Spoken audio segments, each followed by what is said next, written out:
Welcome to my channel girly thoughts and girly things. నేను మీకు ఈరోజు చేపల పులుసు ఎలా ప్రిపేర్ చేసుకోవాలో చూపించేస్తాను, చూసేయండి. ఇది చాలా టేస్టీగా ఉంటుంది. మీరు ఒకసారి ట్రై చేసి చూడండి. చేపల పులుసు ప్రిపేర్ చేసుకోవడం కోసం మనం ముందుగా చేపలని శుభ్రంగా కడిగి పెట్టుకోవాలి.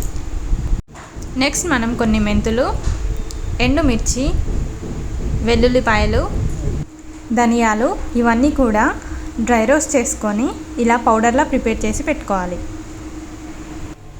నెక్స్ట్ ఆనియన్, మిర్చి, టమాటో కట్ చేసి పెట్టుకోవాలి. నెక్స్ట్ మనం స్టవ్ ఆన్ చేసి చేపల పులుసుకి సరిపోయేంత కడాయి పెట్టుకొని అందులో ఆయిల్ వేసి ఆయిల్ కొంచెం హీట్ అయ్యాక మనం ముందుగా కట్ చేసి పెట్టుకున్న పచ్చిమిర్చి వేసుకోవాలి.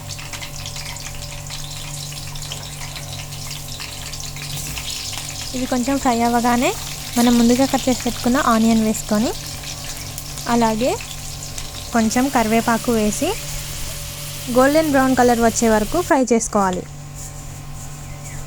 నెక్స్ట్ మనం అందులో 1 స్పూన్ టర్మరిక్ పౌడర్, అలాగే 1 స్పూన్ అల్లం వెల్లుల్లి పేస్ట్ వేసుకొని అంతా మిక్స్ అయ్యేలా బాగా కలుపుకోవాలి.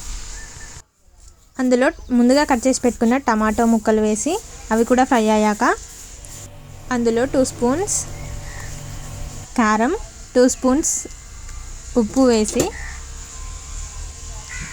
ఇలా బాగా కలుపుకోవాలి. ఇప్పుడు మనం ముందుగా నానబెట్టి పెట్టుకున్న చింతపండు గుజ్జుని 1 కప్ ఇందులో వేసుకొని 4 to 5 గ్లాసెస్ వాటర్ యాడ్ చేసుకొని మనం శుభ్రంగా కడిగి పెట్టుకున్న చేప ముక్కల్ని ఇందులో వేసుకోవాలి. ముక్కలన్నీ వేశాక ముక్కల్ని అసలు కదిలించకూడదు, గరిట పెట్టి కూడా తిప్పకూడదు. ముక్కలన్నిటిని ఈ పులుసులో వేసుకున్నాక మూత పెట్టి ఒక ½ an hour వరకు లేదా 20 minutes వరకు చేపల పులుసుని కుక్ చేసుకోవాలి.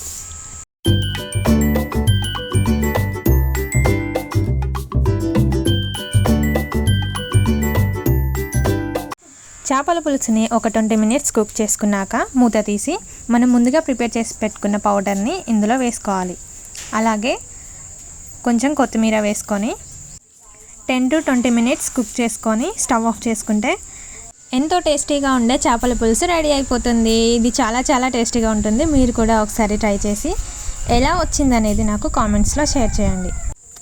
Thanks for watching. లైక్ చేయండి, షేర్ చేయండి, సబ్స్క్రైబ్ చేసుకోవడం మర్చిపోకండి.